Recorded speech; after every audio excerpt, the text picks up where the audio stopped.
Nehemiah 7. Sa dihang nahumana ang pag-ayo sa paril sa syudad, gitaod ko ang mga sira sa mga ganghaan o gipahimutang ang mga gwardiya sa ganghaan, ang mga mag-aawit ug mga Levita.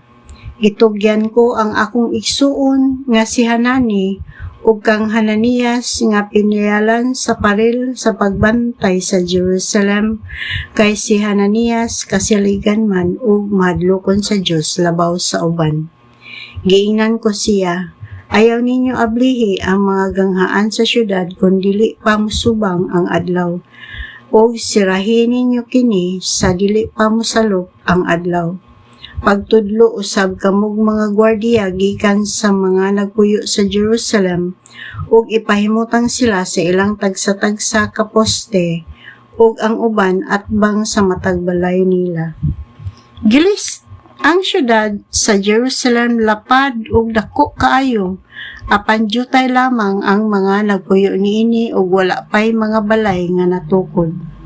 Unya gidasig ako sa Dios pagtigom sa mga tawo ug sa ilang mga pangulo sa syudad ug sa mga nagpuyo niini aron magpalista kanila sumala sa ilang kagikan. Ug nakit-an ko ang listahan sa mga kaliwatan ni adtong miuna pag-uli sa Jerusalem ug mao kini ang nahisulat didto sa maong listahan. Mao kini ang mga nagpuyo sa lalawigan sa Juda nga nahibalik human sila pamihaga ni Nabucodonosor ang hari sa Babylonia, na mauli sila sa Jerusalem ug sa tagsa-tagsa nila kalungsod sa Juda.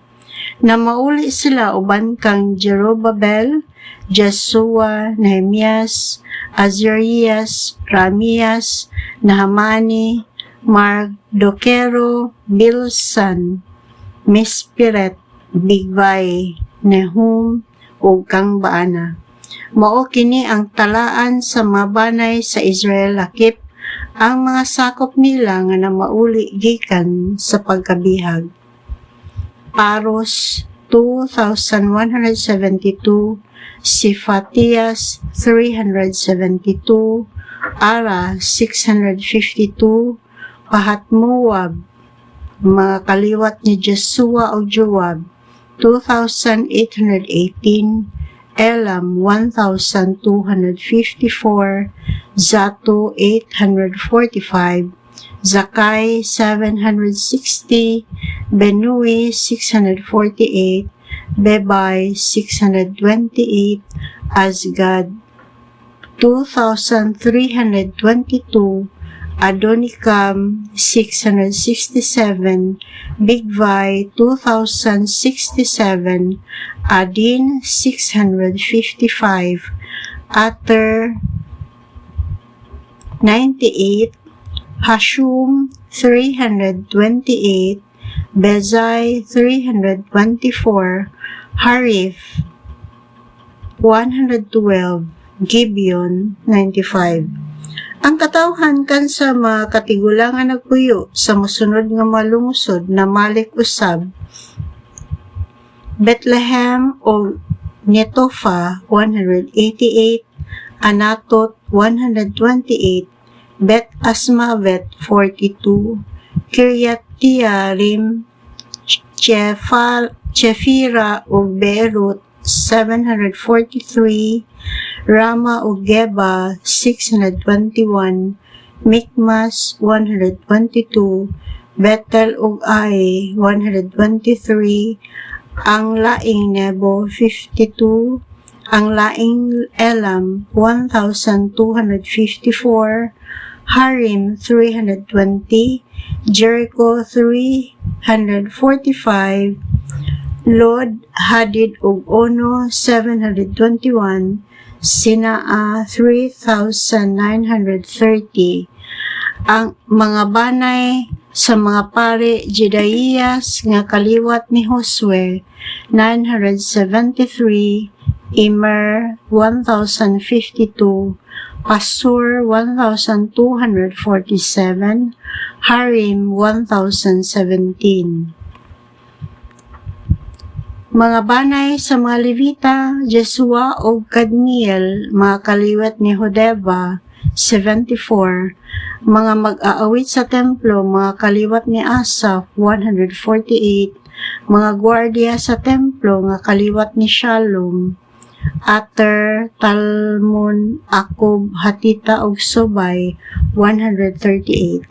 Mga banay sa mga nag-alagad sa templo, Jiha, Hasufa, Tabaot, Keros, Siya, Padon, Lebana, Hagaba, Salmay, Hanan, Gedel, Gahar, Reaías, Resin, Nekoda, Gazam, Uza, Pasiya, Besai, Mionim, Nefosesim, Bakbuk,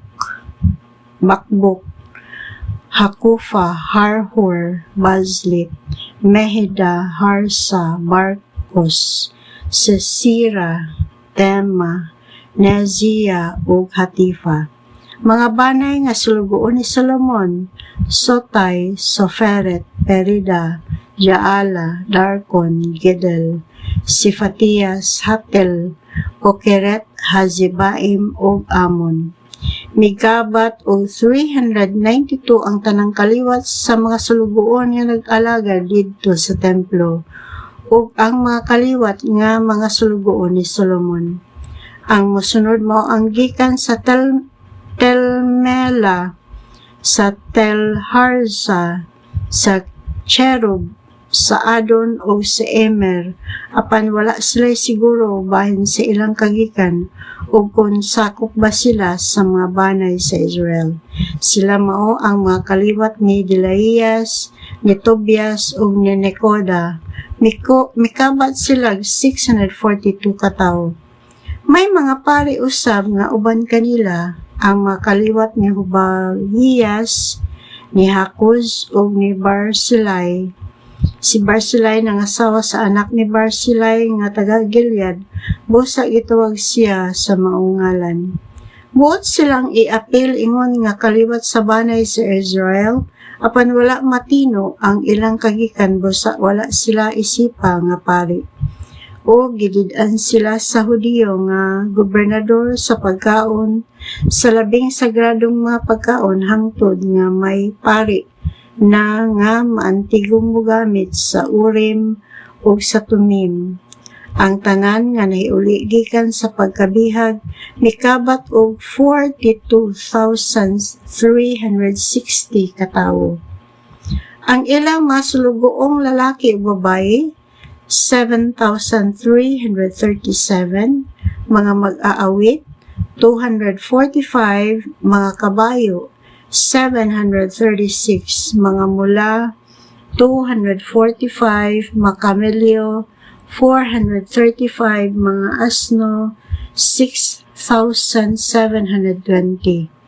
Daghang mga tao nga miamot aron pagtabang sa pagbayad sa gastuhan sa pag-ayo sa templo. Ang gobernador mihatag og 8 ka kilo nga bulawan, 50 ka plangganang gamiton sa seremonyas o 530 ka bisti sa mga pari. Ang mga pangulo sa banay mihatag og 168 ka kilo nga bulawan o 1,250 ka kilo nga plata. Ang uban kanila mihatag og 168 ka kilo nga bulawan, 1,142 ka kilo nga plata, ug 67 ka bisti sa mga pari. Ang mga pari nga mga Levita, mga gwardiya sa templo, mga mag-aawit, ang pipila sa katawhan, ang mga sulugoon nga nag-alagad sa templo ug ang tanang katawhan sa Israel, mipuyo si ilang tagsa-tagsa kalungsod.